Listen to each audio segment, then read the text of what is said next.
Hello guys, स्वागत है आपका विलेज वाली टीचर यूट्यूब चैनल पर। तो हाय, मैं हूं किरण शर्मा। आई होप आप सभी अच्छे होंगे और जो सीटेट की जो प्रिपरेशन है आपकी वो बहुत ही धमाकेदार तरीके से चल रही होगी, ऐसा मैं उम्मीद करती हूं, क्योंकि मैं अपनी तरफ से बेस्ट करवा रही हूं।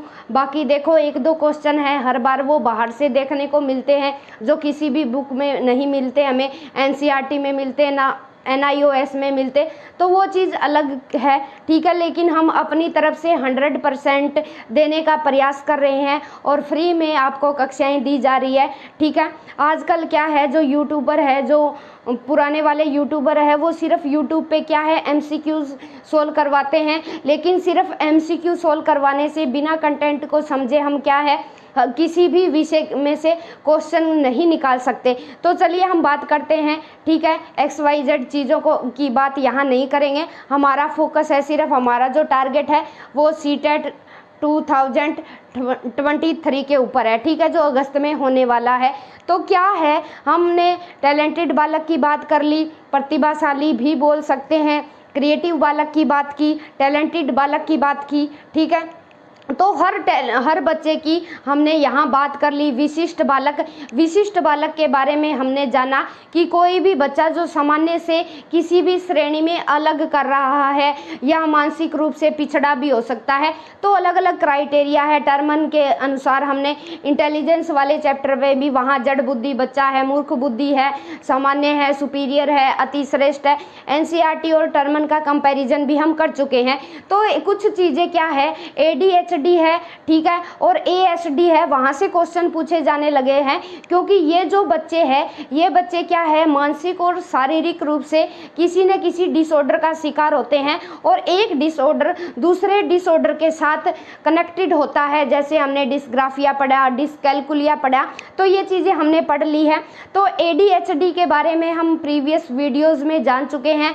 ADHD attention deficit hyper activity disorder, यानी एक डिसऑर्डर के साथ दूसरा डिसऑर्डर ऑटोमेटिक वहाँ कनेक्टेड होता है, ठीक है। बच्चा ना तो ध्यान लगा पाता, ना तो अटेंशन दे पाता अच्छे से, और ना ही वो क्या है अति सक्रिय होता है, इतना हाइपर एक्टिव होता है। तो कुछ एक चीज़ थी ASD है, ठीक है, उसके बारे में भी हमें जानना ज़रूरी है। जो DSM-5 है, DSM के बारे में हमने पहले भी चर्चा कर ली है, लेकिन एक बार यहाँ फिर से मैं आपको ओरली बता दूंगी। जो DSM है, ये DSM पहले 4 आया। ये क्या करती है DSM, कोई भी बच्चा जो डिसऑर्डर का शिकार है उनका डायग्नोस करके एक स्टैटिकल डेटा जारी करती है, कि बताती है कि इंडिया में इतने % बच्चे हैं, USA में इतने % बच्चे हैं जो इन डिसऑर्डर का शिकार है। तो जो DSM है वो 6 लक्षण मानती है कि 6 लक्षण अगर बच्चे में हमें दिख रहे हैं तो वो किसी न किसी शारीरिक या मानसिक रूप से बच्चा डिसऑर्डर का शिकार है, और वो डिसऑर्डर बच्चे को लर्निंग करने में, ठीक है, कठिनाइयाँ उत्पन्न कर रहा है, कठिनाइयाँ फेस करनी पड़ रही है बच्चे को, ठीक है। फिर क्या है, DSM-4 आया, DSM-5 आया। ये DSM की फुल फॉर्म कई बार पूछ ली जाती है, diagnostic statistical manual of mental disorder, ठीक है। 5 ये 6 लक्षण मानती है। वह 6 लक्षण बच्चे में 100 दिखने चाहिए, होने चाहिए, 100 ऑफ होने चाहिए, कि जिससे हमें पता चले कि बच्चे में किसी न किसी तरह का डिसऑर्डर है। तो ADHD के बारे में हमने डिटेल में चर्चा कर ली थी। ध्यान एकेंद्रण अति सक्रियता विकार भी बोला जाता है ये। तो ASD क्या है, ऑटिस्टिक स्पेक्ट्रम डिसऑर्डर। ये कहाँ से आया, तो जो ये लैटिन भाषा का शब्द है, कौन सा, ऑटिज्म जो शब्द है ये लैटिन भाषा का शब्द है। इसका अर्थ क्या है, अटोज से बना है क्या, ऑटिज्म, ठीक है, ऑटिस्टिक स्पेक्ट्रम डिसऑर्डर। तो इस तरह का अगर बच्चे में हमें डिसऑर्डर देखने को मिलता है तो बच्चा क्या होगा, वहाँ क्या बोलेंगे इसे, किसने सबसे पहले इस पर काम किया था, वो जानने वाले हैं हम आज की वीडियो में। तो सबसे पहले कैनर है, कैनर ने 1943 में, ठीक है, 1943 में लियो कैनर ने पहचान की थी कि ऐसा भी कोई डिसऑर्डर होता है और ऐसा डिसऑर्डर होने पर बच्चा खुद में ही लीन रहता है, वो क्या है, इंटरेक्शन नहीं करता, किसी के साथ भी कम्युनिकेट नहीं करता। ठीक है, तो अटोज से बना है अपने आप में ही खो जाना या लीन रहना, यानी वो बच्चा है क्या, अपने आप में ही खोया रहता है, जैसे उसकी ख्यालों की दुनिया ही अलग है। ठीक है, या खो जाना, तो ये मीनिंग रहेगा। इसमें क्या है, इसमें बालक व्यवहारिक, सामाजिक, शारीरिक दृष्टि से अल्प विकसित रह जाता है, यानी ये जो डिसऑर्डर है, ये जो असक्तता है, ये जिस बच्चे में दिखाई देती है वो बच्चा सामाजिकली, मेंटली और फिजिकली रूप से क्या है, अल्प विकसित रह जाता है। जैसे कोई बीज है, उस बीज से बड़ा पौधा बनने वाला था, लेकिन उसे एनवायरनमेंट अच्छा नहीं मिला, हवा नहीं मिली, ऑक्सीजन नहीं मिली, अच्छी सॉइल नहीं मिली, जिसमें क्या है, जो नाइट्रोजन है, फास्फोरस है, उसको प्लांट को बड़ा होने में चाहिए थे। तो उसी तरह अगर बच्चे को अच्छा एनवायरनमेंट नहीं मिला, किसी तरह उसके खान पीन में, पालन पोषण में, परवरिश में गड़बड़ियाँ हो गई, तो बच्चा ऐसे डिसऑर्डर का शिकार हो गया, जिससे बच्चे की ग्रोथ नहीं हुई। वो ग्रोथ किसी भी एंगल में नहीं हुई, ना मेंटली हुई, ना फिजिकली हुई। ठीक है, जैसा एक पेड़ के साथ होता है, वैसा ही एक बच्चे के साथ हुआ यहाँ। ठीक है, क्या हुआ, व्यवहारिक रूप से भी पिछड़ गया, यानी व्यवहार में खुद में ही लीन है। ठीक है, तो व्यवहार कैसे दिखेगा कि बच्चे का कैसा व्यवहार है, बच्चा खुशमिजाज है, ठीक है, या मजाक करने वाला है, या किसी से जेलस फील कर रहा है, क्यों वो तो खुद में खोया रहता है, वो तो सोशल है ही नहीं, बिल्कुल किसी से भी बातचीत नहीं करता। फिर नेक्स्ट क्या है, इसे जो है ये ASD को कई तरह के नाम बोला जाता है। ASD को नंबर 1, इसे बाल्यकालीन स्वलीनता भी बोला जाता है, कैनर सिंड्रोम भी बोला जाता है। कैनर सिंड्रोम क्यों बोला जाता है, क्योंकि 1943 में लियो कैनर ने ही इसको आइडेंटिफाई किया था कि इस तरह का भी कोई डिसऑर्डर है जो बच्चे में देखने को मिलता है। फिर क्या है, शारीरिक दृष्टि से अल्प विकसित होता है, ये हम बात कर चुके हैं, और इसे एस्पर्गर सिंड्रोम या शैशवकालीन स्वलीनता भी कहते हैं। देखो कितने नाम है, बाल्यावस्था, एस्पर्गर, शैशवकालीन, कैंडर सिंड्रोम, तो 4 नाम होते हैं जो हमें याद रखने हैं। ASD के ऑटिज्म स्पेक्ट्रम डिसऑर्डर के 4 नाम होते हैं। शैशवकालीन एक होता है, बाल्यकालीन स्वलीनता, यानी बच्चा चाइल्डहुड स्टेज में ही क्या है, अपने आप में खोया रहा है। फिर क्या है, कैनर सिंड्रोम है। फिर क्या है, एस्पर्गर सिंड्रोम है। फिर क्या है, शैशवकालीन है। ठीक है, कैनर सिंड्रोम इसलिए कहा जाता है क्योंकि इन्होंने ही पहचान की थी। फिर क्या है, एक अमेरिकन एजेंसी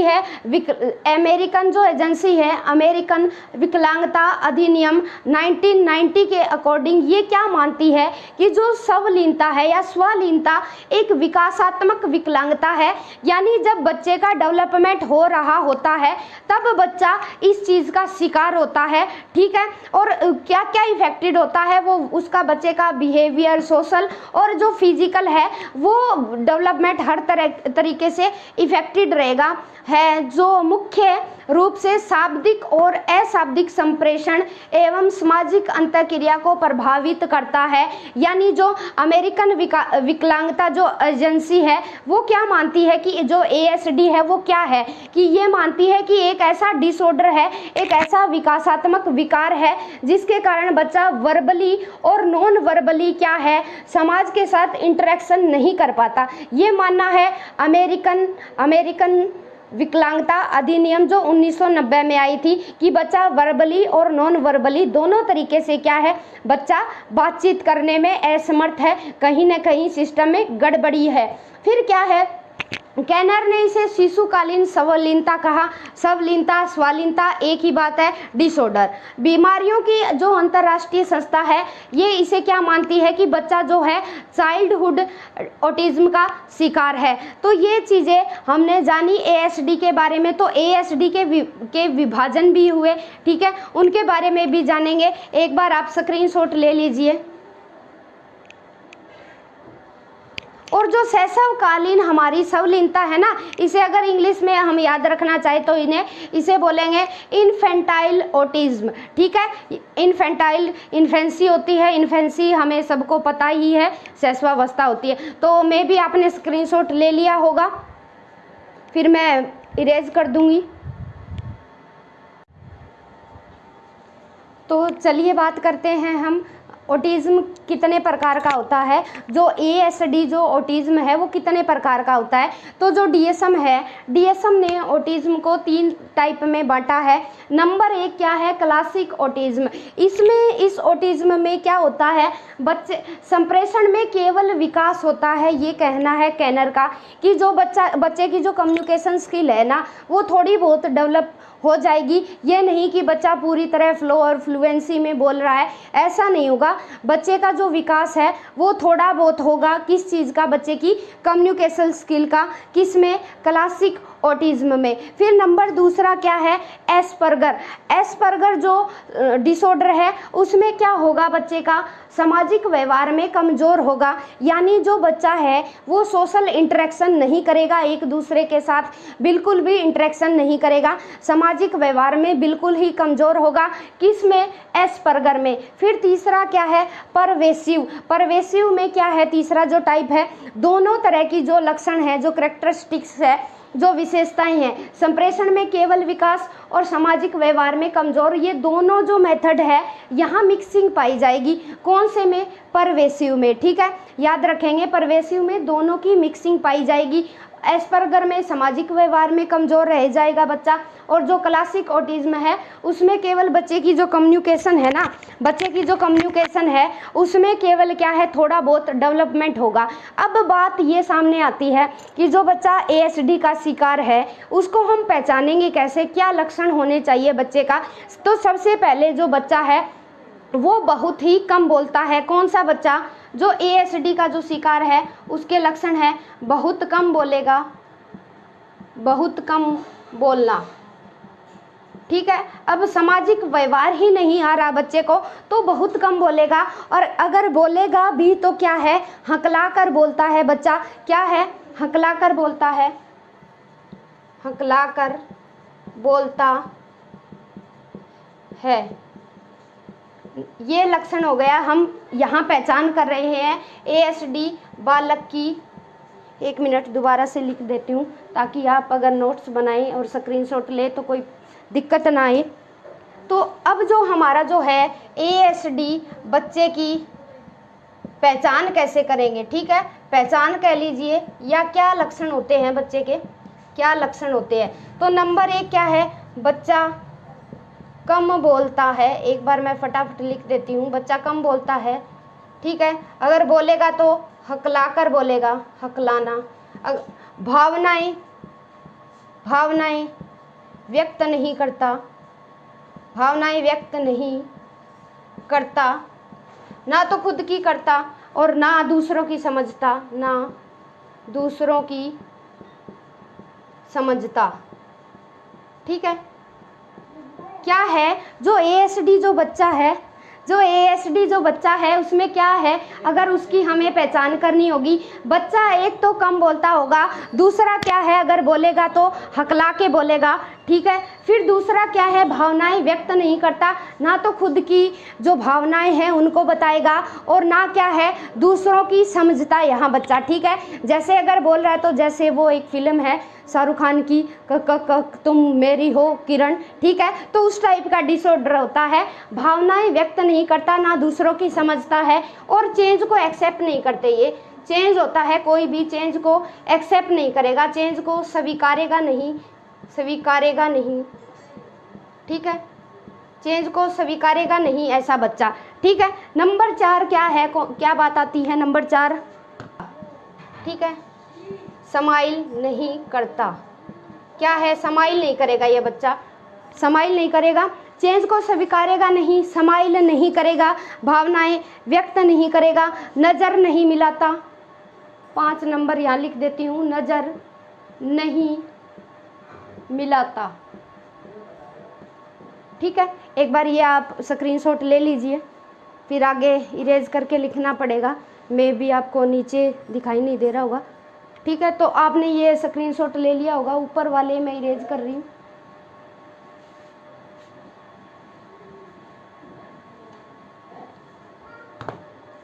अजीब शब्द बोलता है, अजीब शब्द बोलता है, अजीब शब्द बोलता है, ठीक है।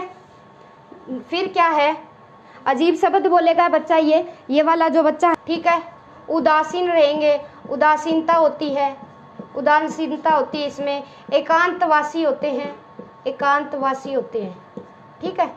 नंबर 8, अजीब शब्द बोलता है, तटस्थ होता है, उदासीन रहेगा, एकांतवासी होता है। इस तरह का बच्चा जो है दोस्त नहीं बनाएगा, खेल समूह नहीं होगा इसका, खेल समूह में नहीं खेलेगा, नहीं खेलेगा, ठीक है।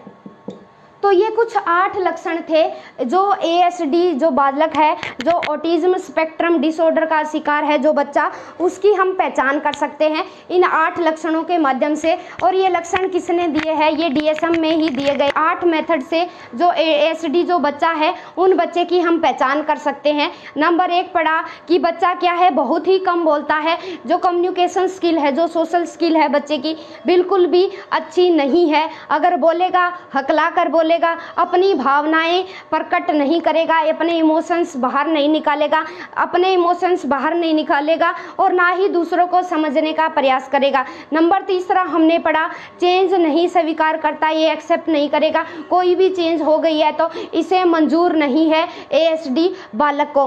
फिर नंबर 4 क्या है, बच्चे क्या पढ़ा हमने, नंबर 4 जो बच्चा क्या है, अजीब शब्द बोलता है, और जो शब्द बोलते हैं ना उनकी हमें पहचान नहीं होती कि बच्चा क्या बोल रहा है, वो मीनिंगलेस होते हैं जो बच्चा बोल रहा होता है, ठीक है। फिर क्या है, तटस्थ, उदासीन और एकांतवासी होते हैं, दोस्त नहीं बनाता, ना खेल खेलते, ना समूह में खेलते। तो ये कुछ 8 लक्षण थे जिसके द्वारा हम बच्चे की क्या है ना, स्माइल करेगा, ठीक है, स्माइल नहीं करेगा, जो ASD बच्चे की पहचान कर लेते हैं हम। फिर क्या है, कुछ विकार और होते हैं जिसे कई बार पूछ लिया जाता है। एक होता है एनारेक्सिया, एनारेक्सिया नर्वोसा। इसमें क्या है, एनेरेक्सिया नर्वोसा में कि बच्चा क्या है, खाना नहीं खाता, बिल्कुल ही कम खाता है, ठीक है। यहाँ बच्चे को खाना पसंद नहीं होता और उसे भूख लगी भी है या नहीं लगी, उसे ये चीज़ें मालूम नहीं होती। और इसकी वजह से जो ये विकार है एनारेक्सिया नर्वोसा, कि बच्चा खाना नहीं खाएगा, उसे पता नहीं होगा कि अब भूख लगी है, क्या डिमांड कर रहा है हमारी बॉडी। तो एनारेक्सिया नर्वोसा में क्या है, ये भोजन संबंधी विकार है ये, ठीक है, भोजन संबंधी विकार है, भोजन संबंधी विकार, ठीक है।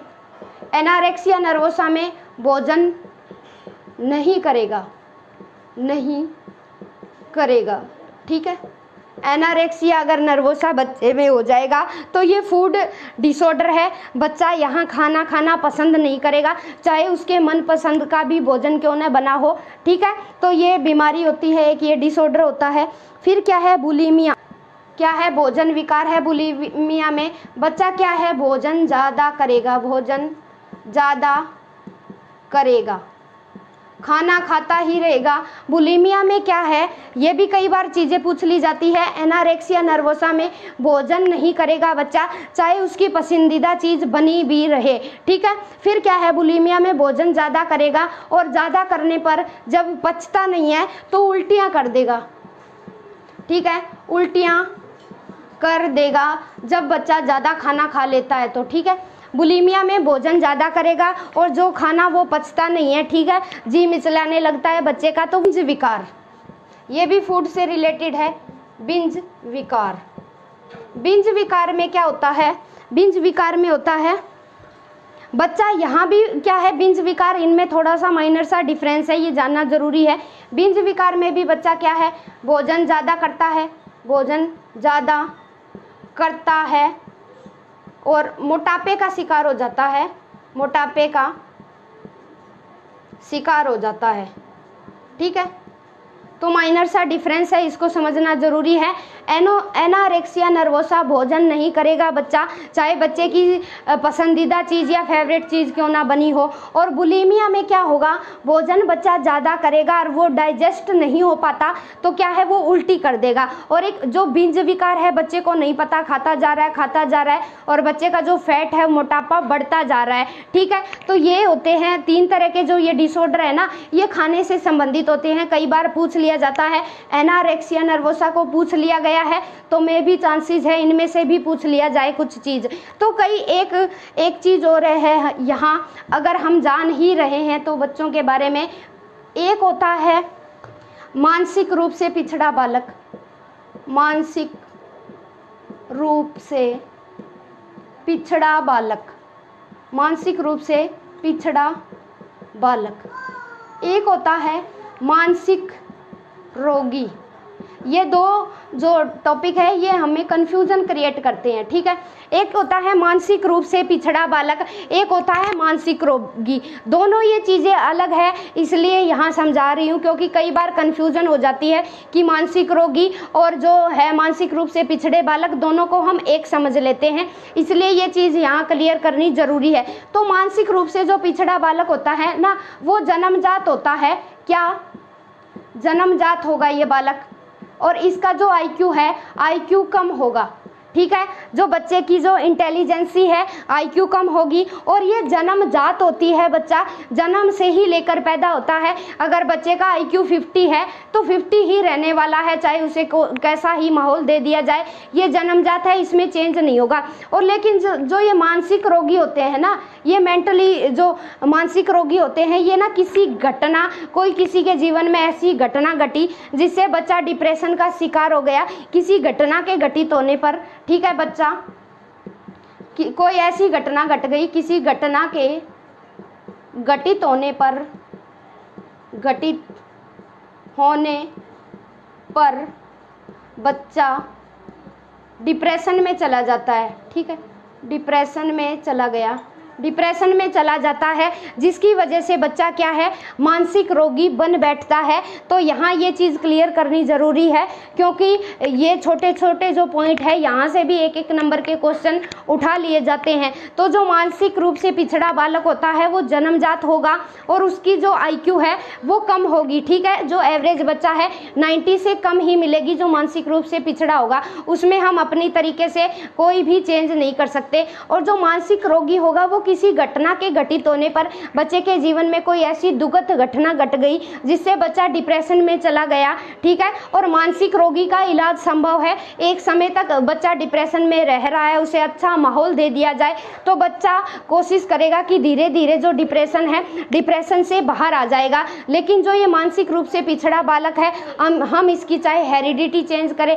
हेरिडिटी तो जन्म के बाद क्या ही चेंज कर सकते हैं, वातावरण को चेंज करें, कुछ भी हम ऐसा माहौल क्रिएट करें, लेकिन बच्चे के आईक्यू में हम चेंज नहीं कर सकते। लेकिन अब क्वेश्चन कई बार घुमा के ऐसे पूछे जाते हैं कि बताओ मानसिक रोगी दे दिया जाएगा और मानसिक रूप से पिछड़ा बालक दे दिया जाएगा, कि बताओ कि किस चीज़ का इलाज संभव है, कौन से बच्चे का डायग्नोस करके हम किस बच्चे को सुधार सकते हैं। तो जो मानसिक रोगी होता है बच्चा, उस बच्चे को हम सुधार सकते हैं, अच्छा माहौल देके डिप्रेशन से बाहर ला सकते हैं। लेकिन जो मानसिक रूप से जो पिछड़ा बालक है उसमें हम चेंज नहीं ला सकते, उसे सामान्य क्रियाएं ही, बेसिक टॉयलेट जाना, खाना खाना, ठीक है, कपड़े पहनना, ये चीज़ें ही हम मुश्किल से सिखा सकते हैं। तो एनवायरनमेंट चाहे भले कैसा ही दे दे, ठीक है, मानसिक रोगी का इलाज संभव है, इसे हम डिप्रेशन से बाहर निकाल सकते हैं, लेकिन इसका इलाज है इसका इलाज हमारे पास नहीं है। ठीक है, तो ये थे कुछ बिंदु।